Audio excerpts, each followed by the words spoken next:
Before Disney, long gaps between movies and very little else was the norm. Yeah, you'd have Legends content like the books to fill in the gaps, but other than that, releases were few and far between, which leads many to ask, is there too much Star Wars? And the original plan for Rey was very different, but called back to some fun ideas. Welcome to Star Wars Uplink, your place for everything Star Wars gaming, the TV shows, and the movies. Let's jump in. Just you reconsider playing that message for him. Before 2013, the fateful day when Disney bought Star Wars and Lucasfilm, we were pretty set with long gaps. Actually, I wouldn't say set. We were expecting long gaps between Star Wars movies. Oh, yeah. Yeah. No one was happy about it. They called the dark time between the original trilogy coming out and the prequel trilogy actually getting made the dark times of Star Wars. It was a decent amount of time in between projects. That period was about 16 years. And yes, we did get the extended universe in terms of the Legends content, the continuation of the next trilogy in the Heir to the Empire trilogy, and the expansion of the extended universe. But that wasn't, I say, enough. I mean, Star Wars fans are Star Wars fans. They're going to theorize, they're going to bring some ideas, fan-made projects, fan fiction, all kinds of side projects are going to be spun up during this time period. But it definitely helped when the prequel trilogy got announced for a budding of new Star Wars ideas and theories and things coming out.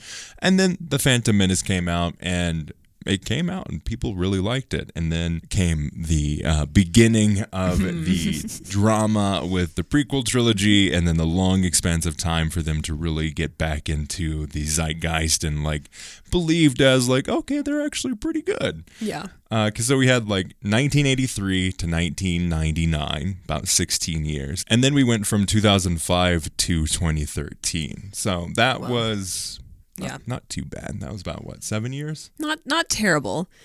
I remember the Revenge of the Sith coming out. Oh, yeah? Yeah, I remember. It was a good time. It's a good time to be a Star Wars fan. Man, yeah, the gaps. It's interesting just because I grew up with the original Star Wars, of course, and just how that small impact was there. And then when the new ones came out, it was like, wait, they're doing more? It was so novel. We just didn't ever think that would happen. Yeah, you almost kind of thought it was it was like the Indiana Jones almost of they had the 3 movies and that was it. Mm-hmm.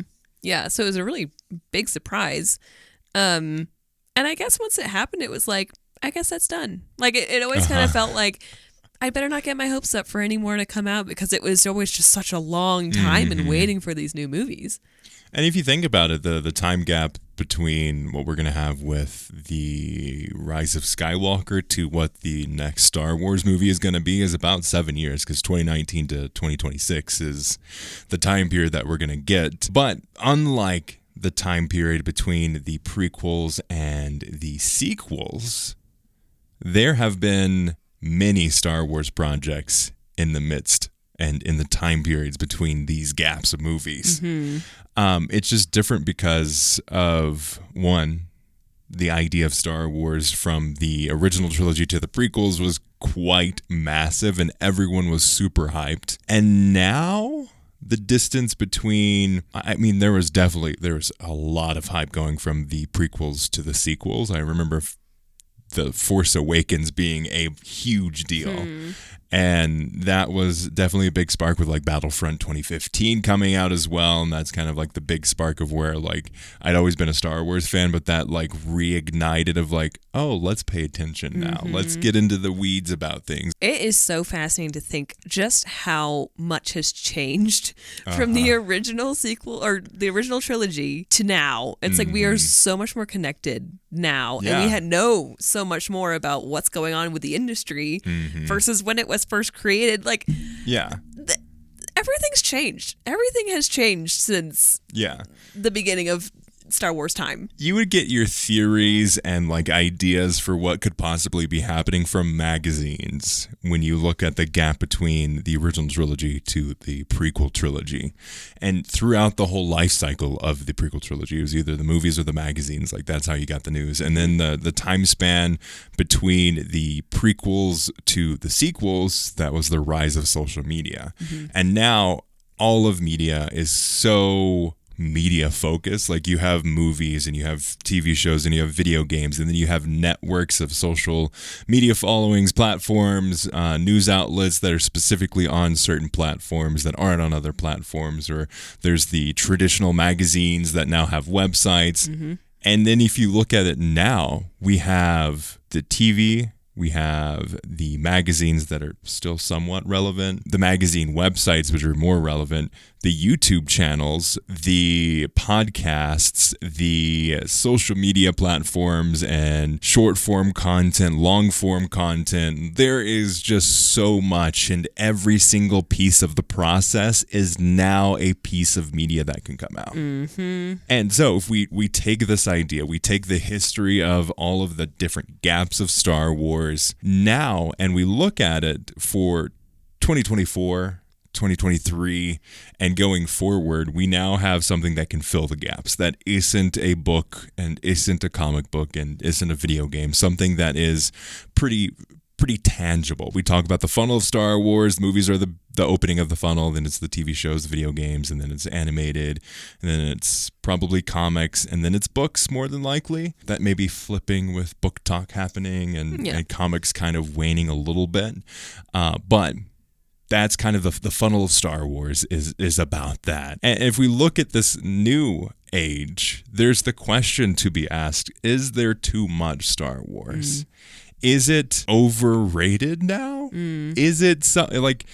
I think it's a fair question to be asked with the modern like landscape of media and Star Wars. Yes, it's going to be 7 years since we've gotten a Star Wars movie from The Rise of Skywalker to whatever movie comes out next in 2026. But during that time, we've had Obi Wan, we've had Book of Boba Fett, we've had Mandalorian, Andor, and Ahsoka. So that's 5 individual shows. Mandalorian.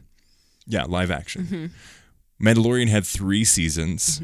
Andor will have had 2 seasons by the time this next movie comes out. Ahsoka will have various numbers of seasons. There's going to be at least one more season of The Mandalorian. We don't know if we're going to get another Book of Boba Fett or something like that. Obi Wan Kenobi was a miniseries.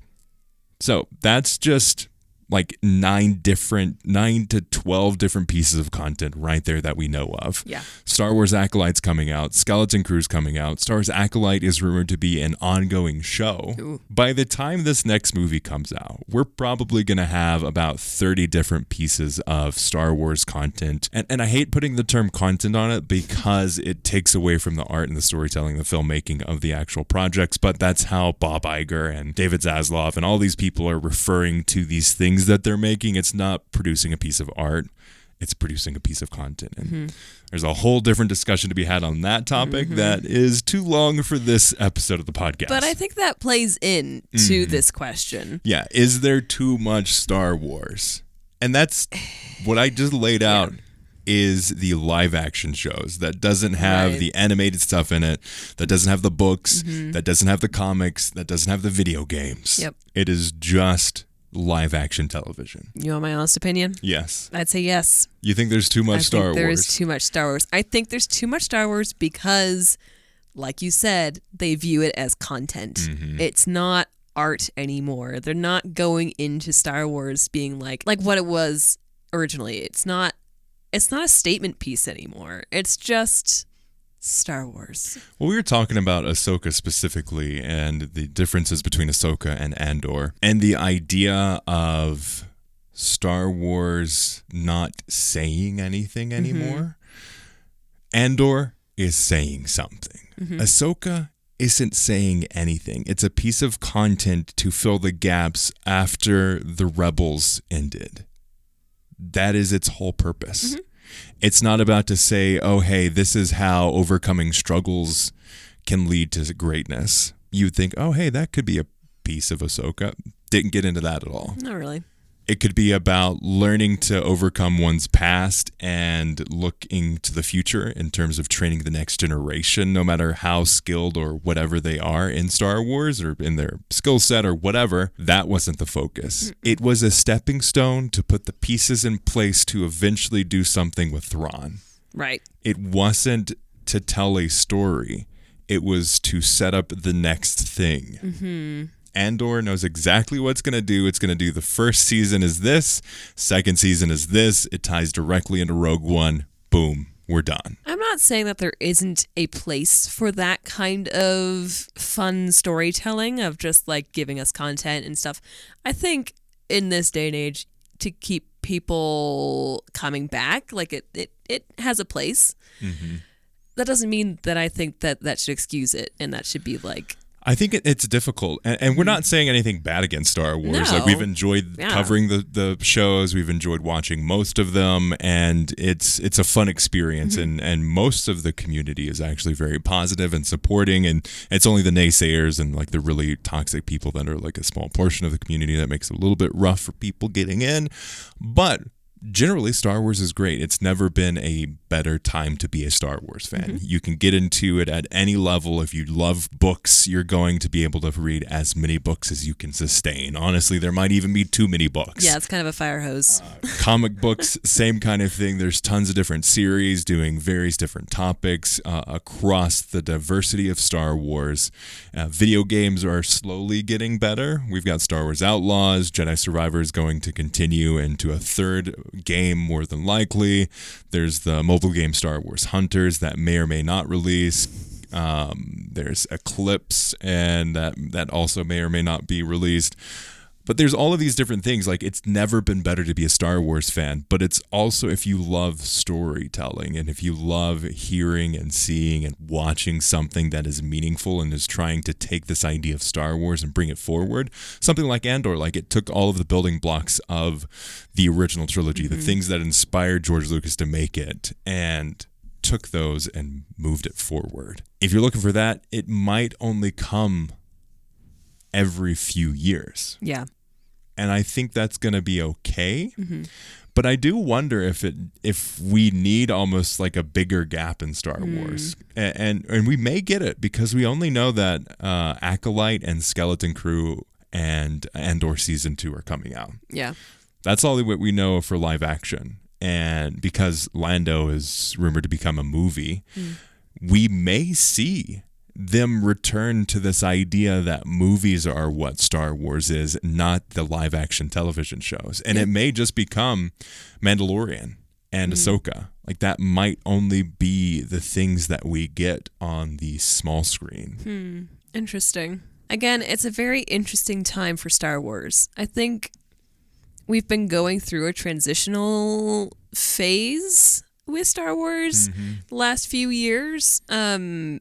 It's been a lot of like behind the scenes learning moments that are, again, like we talked about earlier, Star Wars and everything happening with Hollywood and filmmaking and everything is so visible that we know too much, honestly. Yeah, I would agree. I do want to say that I'm quite sure in 2023, I had a moment where I was like, I miss Star Wars. Like there was a moment where I was like, yeah. Leading up to Ahsoka. Yeah, it was like, where's all the Star Wars been? Like, in a way, I almost feel like we've been so saturated with Star Wars that any little gap is like, I'm starving for like Star Wars. It's like drinking a bunch of coffee, and then you stop for a day. Or like, it's the sugar crash, you know? It's like you've gotten so much of this really tasty thing, and then they're just going to leave you hanging, and then you're like craving it, and you're like getting your itching back, and you're like, it's a little hard to take sometimes. So I'm not sure. I'm not sure how I feel about it. Like it feels like a drug in a way. It's the Star Wars drug. So you have the perspective that there is too much Star Wars. What do you think the solution is to this? I would like to see just more focused content or more focused story. Bigger projects are usually better, I think, in Star Wars. Like the more just grand, I guess. You think so? I don't know, man. I mean, there's there's always going to be a place for the little things. Like I feel like the animated shows still need to go. Like we need those. Yeah. I think those have still a big place in Star Wars. See, I think Star Wars in the movie theater needs to be big, but I think they need to get away from this idea that big things happen on the small screen. Because, I mean, if you look at Mandalorian is like a prime example going from season 2 to season 3. If you didn't watch Book of Boba Fett, which most people didn't, most people that watch Mandalorian only watch Mandalorian. They are Mandalorian Star Wars fans. Right. I've met them in person. Mandalorian is what they live and breathe in Star Wars, and that's their only exposure to it. They're not going to go to Andor. They aren't going to go to Obi Wan. They aren't going to go to Book of Boba Fett. They probably aren't even going to go to Ahsoka. They went from season 2 to season 3 and were heavily disappointed because the big thing that happened was actually in Book of Boba Fett. Yeah. And I think that needs to be an artifact of a different time. I agree. They need to step away from that. And in my personal opinion, I think they need to go smaller on the small screen. Yep. And then save those big moments for the big screen. I agree. No, I think that's kind of what I was thinking. Yeah. Yeah. Grander as in like not on the small screen. Okay. Yeah. You need have the big moments where it counts on the big screen where everyone's going to see it. Yeah. Like Obi-Wan staying as a movie. Right. Rather than getting destroyed and then put back together and destroyed again and then kind of be put back together but like chopped off. Really Frankenstein. Yeah. Yeah. I think that's a fair descriptor. I think they need to stop trying to do everything on streaming and on Disney Plus on the small screen, and they need to move things forward on the big screen and then just fill in the gaps, like tell the Andor story. How did flesh out the characters that are on the big screen or ones that aren't even there. Like Acolyte is going to be set in a time frame with new characters and new moments and everything is new. Keep doing that. Yeah. And I think this is where the real struggle is with the Mandoverse, because I think the Mandoverse needs to be one or the other. Yep. They cannot have the Mandalorian be fun romps across the galaxy and also move things forward in this big moment that will ultimately be resolved on the big screen. The only big moments that Mandalorian should be having is within Mandalorian. Yeah. Like it cannot be affecting all these other different pieces. Like it shouldn't. It should just be contained within itself so that we get those big rewards for watching Mandalorian, which I think is why we all loved. Yeah. Especially the first 2 seasons. It's because we had those rewards with Grogu and Din Djarin. It was the characters that we knew and loved doing things and having resolution within that story. Yeah. Rather than having pieces that got started somewhere else that got picked up again. Yeah. I don't know if they went a little too crazy on the cameos or something, and then that just got things like way tumbling and stirring in the pot, and like they're like, oh, we could go to so many different places. Season 3 definitely felt like the epitome of them playing with action figures. Yeah. And they just found a box of new action figures. Like, let's put him in. Yeah. Yeah. Yeah. I think it's interesting. I think that maybe 1 or 2 seasons of a show a year is pretty good. Maybe 3 if one of them is an animated show. Yeah. But honestly, I would rather it be... It's a struggle because content creation, this podcast... works out great when there's always a Star Wars show. Oh, yeah. Personally, if I'm there for the story, I think 1 show a year would be great. Yeah.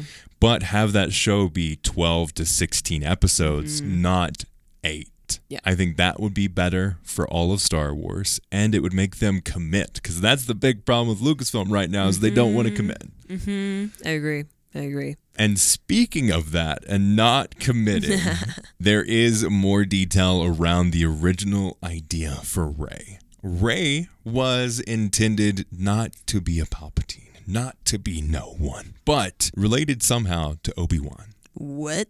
Yes. I don't know what that looks How? like. I don't know if it was him directly or a cousin or whatever. Maybe it's Satine. Right? That would be interesting.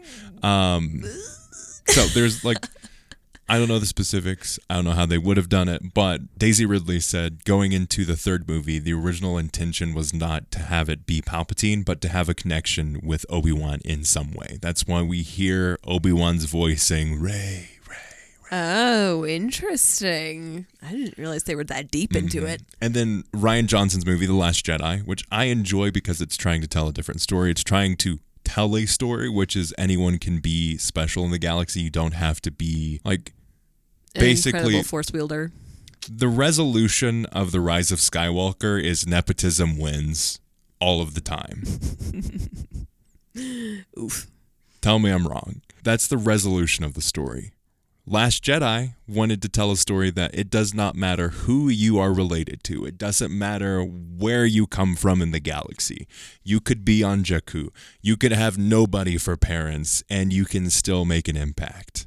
And I think that would have been interesting. Mm-hmm. I don't think everyone needs to be related in Star Wars all the time because that makes the galaxy a lot smaller when it needs to be bigger. But that's besides the point. The intention was, from JJ's perspective in The Force Awakens, was to have Rey be related in some form or fashion to Obi-Wan. I want to ask the question, what would that have done if they continued that through line? The Last Jedi had that as a piece. That was the discovery that she had on that specific location with the Force abilities and the Force attunement. What would have changed if it was actually Rey Kenobi? Oh, gosh. That's I really don't know where they would have gone with that. Because there would have been, in a way, a deeper familial connection to Kylo in a strange way because of... It's like a mirror of the first movie. Yeah, because of Anakin's kids having this kid, Like, it's like there would be more of a... I don't know, there's more of a... It's poetry, it rhymes. Yeah, exactly. But at the same time, how? I don't want to go into the how. Yeah. I want to go into what it would have actually done. What would it have accomplished in Star Wars? Mm-hmm. Honestly, it's a puzzlement to me.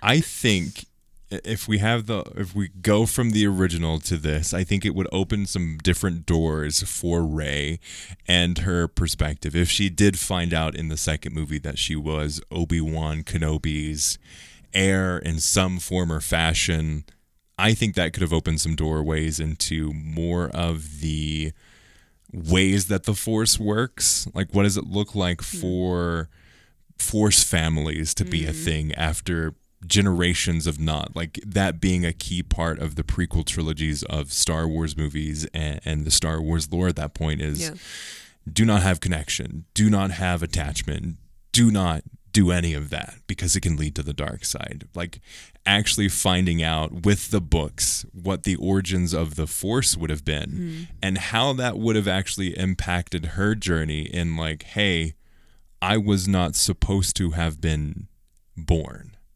Like according to the origins of the Jedi, according to this book that I found and according to what the Force showed me, I should not exist, and then finding meaning out of that. Like, what does it look like to not be like intended? Whoa. And then finding purpose throughout this journey and this connection of like Han and Finn and Poe and Luke and like having all these people that don't necessarily have the background that she does. Right.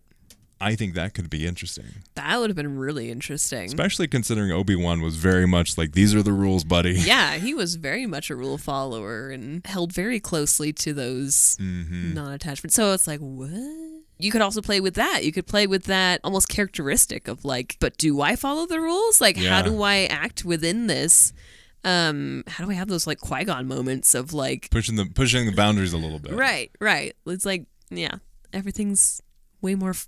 gray than I thought it would be, sort of thing. Huh. Do you think we would have seen a Force ghost of Obi-Wan? I think so. Yeah. I don't know Instead of Yoda or something like that? I think that could have been more impactful. Obviously, I don't know what like form that could have been. Right. Maybe they do like a Rogue One type thing. Maybe it is young Ewan and he's like, hey, buddy, I found out the younger settings in the Force Ghost land.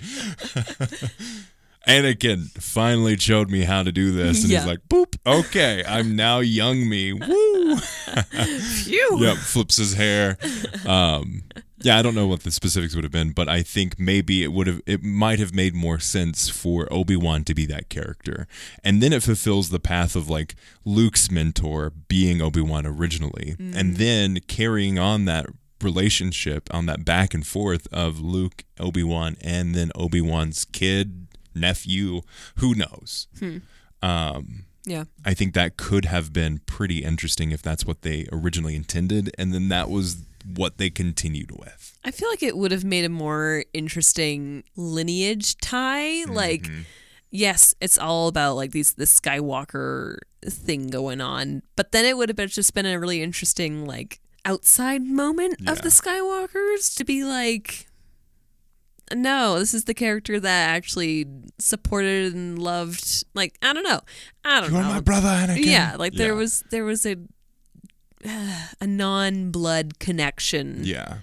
To those, it just would have been really interesting. I think they could have said something with that. Yeah, they definitely could have, and it would have made more sense than Palpatine, because Palpatine's ultimate goal was not to live on through his lineage; it was to continue with his self. Right. It would have made a much more stronger bond, I think, between, and it just a stronger family idea. It would have made sense to be a Force dyad than with Obi-Wan and the Skywalkers than it is for the Skywalkers and the Palpatines. Yeah, it's weird. It's a little creepy. Yeah. I don't know. It would have been very interesting. Let us know your thoughts, though, in the comments below or contact at Uplink Podcast. As always, you can listen to podcasts wherever you find podcasts. And as always, thanks for listening, and may the Force be with you.